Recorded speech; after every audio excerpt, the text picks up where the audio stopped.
అనగనగా ఒక దట్టమైన అడవి. ఆ అడవిలో నివసించేది ఒక సింహం. ఈ అడవికి నేనే రాజుని. ఈ అడవిలో నాకన్నా బలవంతుడు, నాకన్నా వేగంగా పరిగెత్తే జంతువు లేనే లేదు.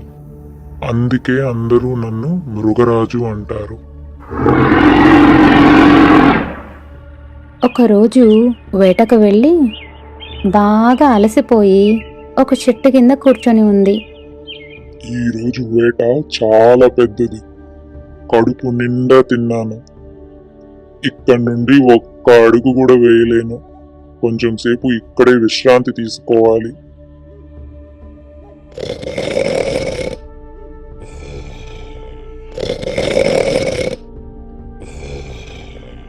అలా గాఢ నిద్రలోకి జారుకుంది సింహం. ఆ చెట్టుకు దగ్గరలోనే ఉన్న ఒక చిన్న ఇంట్లో నివసించేది ఒక ఎలుక.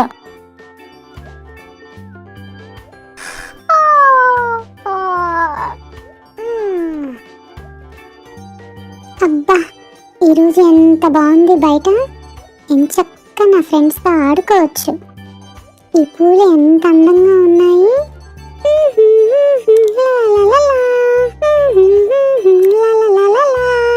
అలా ఆడుతూ పాడుతూ ఆ ఎలుక పొరపాటున సింహం తోక మీద కాలు వేసింది. ఇంకా ఎలుకకి గుండెలు జారిపోయాయి. తన ప్రాణాలను అరచేతిలో పెట్టుకొని మెల్లగా అక్కడి నుంచి పారిపోవడానికి చూసింది. చూడకూడదు, చూడకూడదు, చూడకూడదు. ఎవర్రా అది? నా నిద్ర చెడగొట్టి ఎక్కడికి రా పారిపోతున్నావు? నా నిద్ర చెడగొట్టి పారిపోతావా? నా నుంచి తప్పించుకుందామనే? Sorry sorry sorry sorry sorry. నన్ను క్షమించండి మృగరాజా, నేను కావాలని చేయలేదు. ప్లీజ్ ప్లీజ్ ప్లీజ్ నన్ను తినకండి, నన్ను వదిలేయండి ప్లీజ్. ఇప్పుడు మీరు నన్ను తినకుండా వదిలేస్తే నేను మీకు ఎలాగైనా సహాయం చేయగలను అని ఆ సింహాన్ని వేడుకుంది. ఏంటి, నువ్వు నాకు సహాయం చేస్తావా? నన్ను చూసావా నేనెంతున్నానో? నువ్వు చిట్టెలుక గాడివి ఇంతుంటావు, నాకు సహాయం చేస్తావా? దాందే ఉంది. ఎప్పుడైనా ఎవరైనా ఆపదలో ఇప్పుడు నాకు నిన్ను తినే ఓపిక లేదు, పొట్టలో ఖాళీ అంతకన్నా లేదు.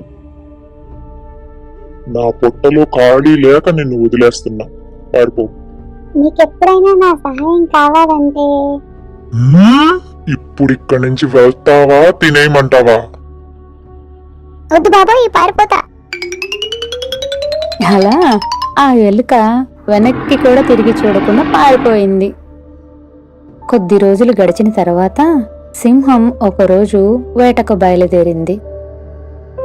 పొరపాటున వేటగాళ్లు పన్నిన వలలో చిక్కుకుంది. సహాయం కోసం అరచి అరచి అలసిపోయింది. ఆ అరుపులు దూరంగా ఉన్న ఈ ఎలుక వినింది. ఎక్కడో ఎవరో సహాయం కోసం పిలుస్తున్నారు. ఎవరబ్బా అది? సింహరాజా, మీరా? వేటగాళ్ల వల్ల చిక్కుకుపోయారా? త్వరగా వెళ్ళి ఎవరినన్నా సహాయానికి తీసుకురా.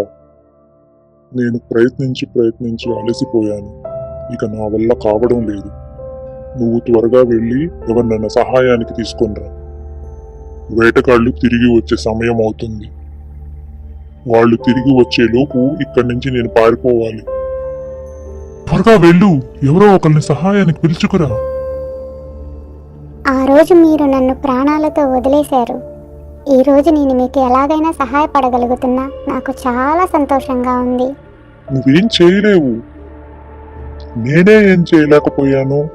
చిట్టెలుకవి నువ్వేం చేయగలవు?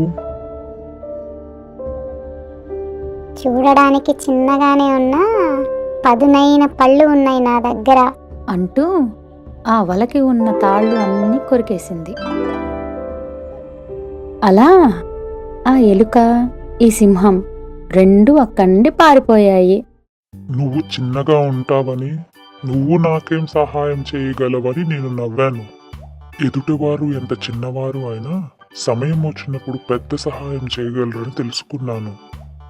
నన్ను క్షమించు మిత్రమా. అలా సింహం తన చేసిన తప్పును తెలుసుకొని ఎలుకను క్షమాపణ కోరుకుంది. అప్పటి నుండి ఈ సింహం, ఆ ఎలుక మంచి స్నేహితులుగా మారిపోయాయి.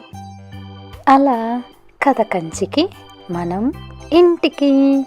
బాయ్.